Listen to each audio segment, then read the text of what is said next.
Guys, कैसे हैं आप? उम्मीद करता हूं कि आप सब खैरियत से होंगे, खुश होंगे और हमारी दुआ है कि हमेशा खुश रहें, हंसते और मुस्कुराते रहें। मेरा नाम है रहमान अनवर और मैं हूं मोहम्मद और मैं हूं ज़फर इकबाल। और आज हम जिस वीडियो पर रिएक्ट करने जा रहे हैं, इस वीडियो का टाइटल है India most trusted friendly country. देखते हैं भाई, अगर वीडियो पसंद आया तो मतलब यह है कि कौन सबसे ज़्यादा उनके भाई ट्रस्टेड कंट्री। मुझे सबसे ज़्यादा रशिया लगती है, आपको कौन सी लगती है आप बताइएगा कमेंट्स में। तो करते हैं वीडियो स्टार्ट। अगर वीडियो पसंद आए तो लाइक सब्सक्राइब जरूर कीजिएगा और कमेंट में अपनी राय का इज़हार जरूर कीजिएगा। तो करते हैं video start. Hello and I welcome you to world affairs. मैं हूं प्रशांत धवन। नाउ रिसेंटली आपने बहुत से आर्टिकल्स देखे होंगे जहां पर यह लिखा है कि एक पर्टिकुलर कंट्री, इस कंट्री को हमारे देश के लोग मानते हैं भारत का सबसे ट्रस्टेबल फ्रेंड आज़ादी से लेकर अब तक। यहाँ पर आप देख पाओगे Russia is India's most reliable partner since independence. ये कहा है ORF के सर्वे ने। भारत में कई हजारों लोगों से क्वेश्चन पूछा गया फॉरेन पॉलिसी से रिलेटेड, जियोपॉलिटिक्स से रिलेटेड, और उन लोगों ने यहाँ पर अब 2022 के अंत में जवाब दिया है कि आज़ादी से लेकर अब तक अगर एक कंट्री सबसे ज़्यादा ट्रस्टेबल पार्टनर रहा है भारत का तो वो देश है रशिया। इंटरेस्टिंग बात यहाँ पर यह है कि सिमिलर टाइप का सर्वे, ऑलमोस्ट सिमिलर टाइप का सर्वे भी हुआ था 2021 में।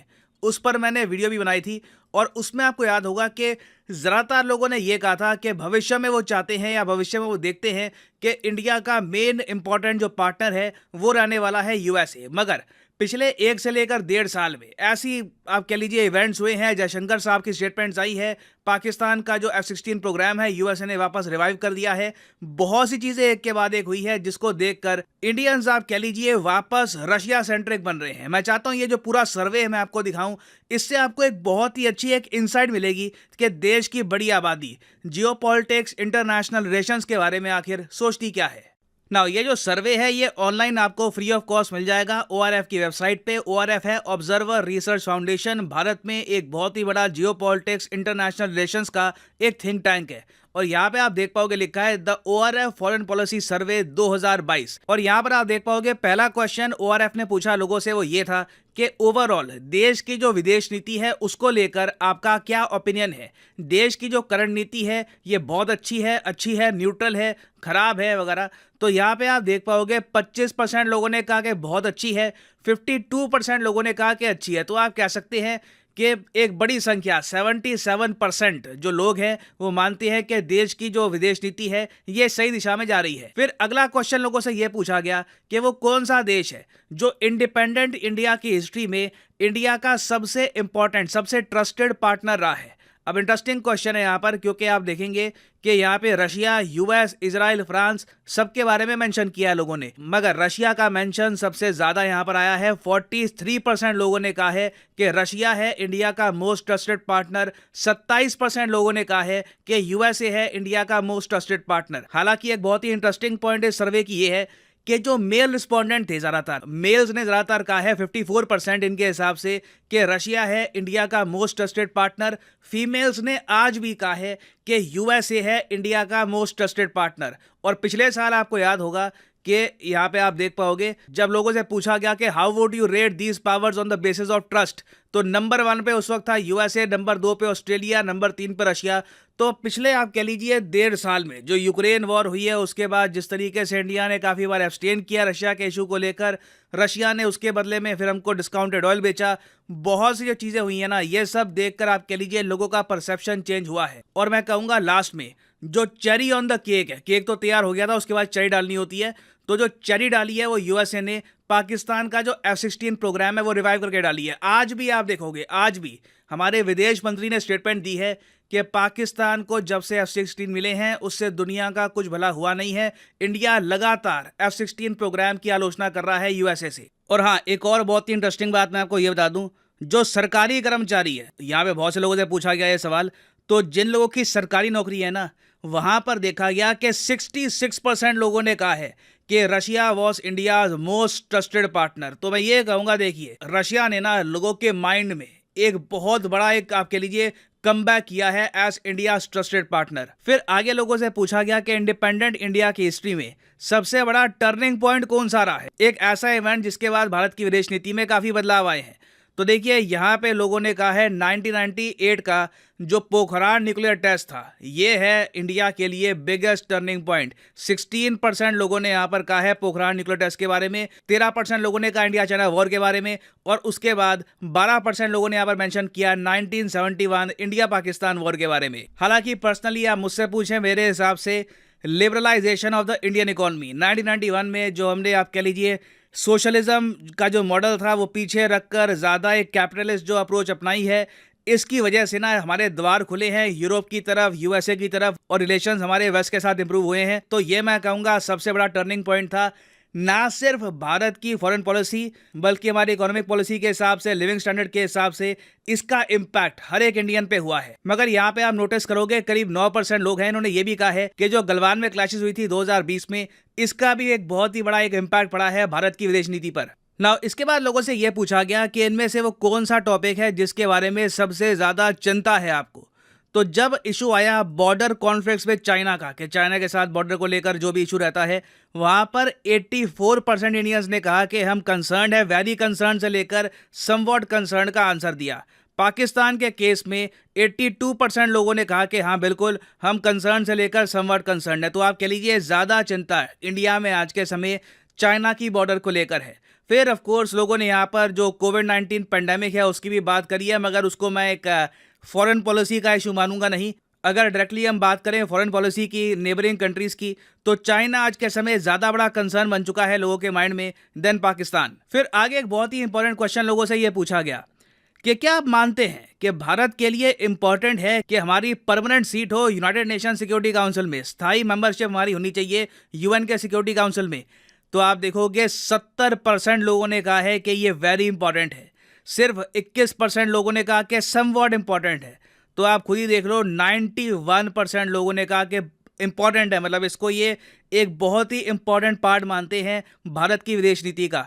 सिर्फ गिनती के 1 से लेकर 2% लोगों ने कहा है कि ये टॉपिक अनइम्पॉर्टेंट है। और देखो एक बहुत ही इंटरेस्टिंग बात आपको ये बताता हूँ कि भारत की विदेश नीति में जो थोड़ा सा हमको बदलाव देखने को मिल रहा है, इसका इम्पैक्ट ऑफ कोर्स लोगों पर भी होता है। तो यहाँ पे मैं आपको दिखाना चाहता हूँ कि सबसे बड़ा इम्पैक्ट ओवरऑल क्वाड को लेकर, क्वाड के व्यू पॉइंट को लेकर भी कैसे चेंज हुआ है। जब लोगों से पूछा गया कि इनमें से वो कौन सा ग्लोबल फोरम है, ग्लोबल ग्रुप है जो भारत के लिए बहुत ज़्यादा फायदेमंद रहा है, आप देख के हैरान हो जाएंगे। सबसे ज़्यादा लोगों ने वोट किया है ब्रिक्स के बारे में। 26% लोगों ने कहा है कि ब्रिक्स बहुत इंपॉर्टेंट है भारत के लिए। सिर्फ आप देखोगे कि 12% लोगों ने कहा है कि क्वाड इंपॉर्टेंट है for India. This is very shocking. आप यही देख लीजिए, यूएस गवर्नमेंट बहुत प्रमोट करती है क्वाड को, क्वाड एक उनके लिए रेवोल्यूशनरी स्टेप है।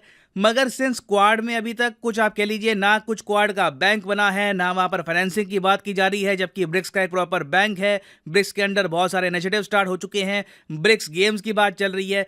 तो आप कह लीजिए ब्रिक्स काफ़ी आगे है कंपेयर टू क्वाड इंपॉर्टेंस के मामले में, एटलीस्ट इन पीपल्स माइंड। और इंटरेस्टिंगली आप देखोगे ब्रिक्स को लोगों ने G20 और बिम्स्टेक से भी ज़्यादा इंपॉर्टेंस दी है। और फिर लोगों से पूछा गया इंडो पैसिफिक के बारे में कि आपके हिसाब से ये कौन से रीजन, फॉलोइंग रीजन जो है इनमें से वो कौन सा रीजन है जो स्ट्रेटेजिकली बहुत इंपॉर्टेंट है भारत के लिए। तो यहाँ पे आप देख पाओगे कि इंडो पैसिफिक को ना सिर्फ 11% वोट मिले हैं। लोगों ने यहाँ पर सबसे ज़्यादा कहा है कि South Asia is most important for us. West Asia मतलब कि यूएई, सऊदी अरेबिया वगैरह, ये कहा कि 6% लोगों ने इंपॉर्टेंट है। सेंट्रल एशिया को कहा कि 13% इंपॉर्टेंट है। तो इंडो पैसिफिक की भी जो इंपॉर्टेंस है ना लोगों के माइंड में, ये थोड़ी बहुत कम हुई है। फिर फाइनली ये क्वेश्चन देखिए, लोगों से ये पूछा गया कि भारत की अभी के लिए जो नीति है कि जी हम पाकिस्तान से ना प्रॉपरली एंगेज करेंगे ही नहीं, उनसे ना भी बात करेंगे। आतंकवाद का इशू है, पहले जब तक वो इशू रिजॉल्व नहीं होता तब तक हम पाकिस्तान के साथ एंगेज करेंगे नहीं। इसको लेकर लोग काफ़ी बटे हुए थे। आप देखोगे 58% लोगों ने कहा है कि बिल्कुल ये बेनिफिशियल रहा है पाकिस्तान से ना एंगेज करना। 11% लोगों ने कहा कि मैं न्यूट्रल हूँ, ना ये बेनिफिशियल रहा है ना ख़राब रहा है। 6% लोगों ने कहा कि पता नहीं। और 24% लोगों ने कहा है कि इससे भारत को नुकसान ही हुआ है, इससे रीजन की पीस और स्टेबिलिटी को नुकसान हुआ है। ना यहाँ पे मैं आपसे पूछना चाहूँगा कि भारत की जो करंट फॉरेन पॉलिसी है पाकिस्तान को लेकर, क्या इससे भारत को फ़ायदा हुआ है आपके हिसाब से, या लॉन्ग टर्म में नुकसान होगा? लिखिएगा इसके बारे में कमेंट सेक्शन में, मैं जेन्युइनली जानना चाहूँगा आपका ओपिनियन। फाइनली यहाँ पर मैं ये भी ऐड कर दूँ कि लाइफ में अगर आप एक बार प्रॉपरली यूपीएससी एग्जाम की तैयारी करना चाहते हैं जेन्युइन तरीके से, तो आप अनअकैडमी का स्पेशल कॉम्बो पैकेज परचेज कर सकते हैं। कमेंट सेक्शन में जाइए, यहाँ पे आपको मिलेगा लिंक इस कॉम्बो पैकेज का। नाउ इस कॉम्बो पैकेज की खास बात यह है कि आपको यहाँ पर प्रीलिम्स, मेंस और ऑप्शनल तीनों की तैयारी करने का मौका मिलता है इन अ सिंगल परचेज। ये सारे जो आप कोर्सेज हैं अलग अलग परचेज करोगे तो 10 to 15,000 रुपीज आपको एक्स्ट्रा पे करने होंगे। तो कॉम्बो में वैसे ही आपकी सेविंग होती है। तो अगर मान लीजिए अभी आपका प्लान है कि आप 2-3 साल में आराम से यूपीएससी के एग्जाम का एक प्रॉपर अटेम्प्ट देंगे, तो जो 36 महीने का कोर्स है ये आप कर सकते हैं परचेज। मगर जो प्राइसेस यहाँ पर लिखे हैं कभी भी पे मत कर देना। सिंपली यहाँ पर कोड यूज करो PD10 और प्राइसेस गिरना स्टार्ट हो जाएंगे। The prices will start falling. सिर्फ 3,000 रुपए में यूपीएससी ऑप्शनल, प्रीलिम्स, मेंस तीनों की तैयारी आप कर सकते हैं with Unacademy. So use the code PD10 and save money. So इसी नोट के साथ ये है वीडियो का अंत। Thank you for listening and as always God bless you all.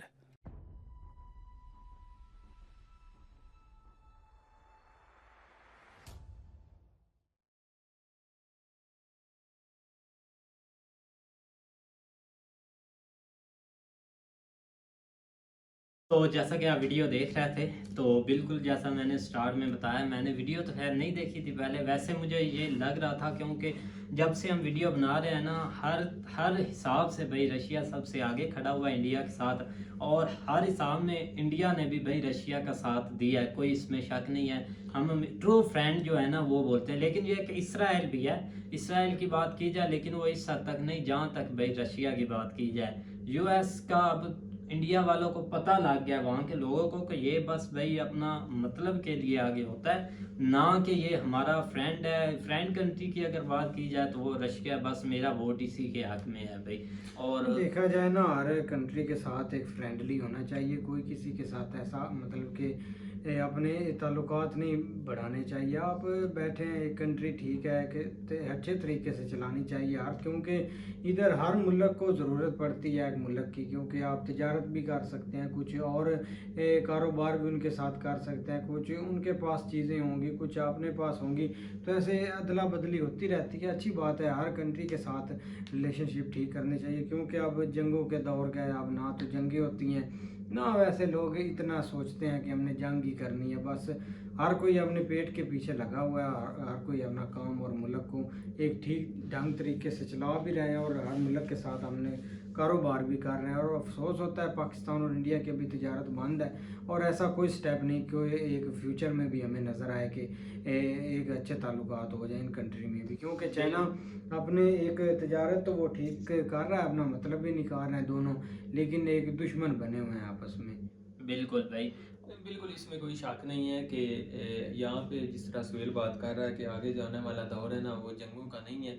आगे जो अगर जंग होगी तो वो माशी जंग होगी, उसके अलावा कोई जंग जो है ना वो ठीक है इन्होंने एक शुरू की हुई है, लेकिन उसमें भी आप देख लें कि साथ साथ माशी जंग भी चल रही है। अब अगर देखा जाए तो इंडिया ने जो स्टेप लिया था ना अपने आप को न्यूट्रल रखने का, वो बहुत अच्छा स्टेप था। मैं कहता हूँ कि उसके ना सिर्फ अभी ये देखो आपके सामने सिस्टम चल रहा है, फिर भी उसको इतने फ़ायदे हुए हैं, और आने वाले वक्त में इसके बहुत ज़्यादा फ़ायदे होंगे इंडिया के हवाले से अगर देखा जाए तो।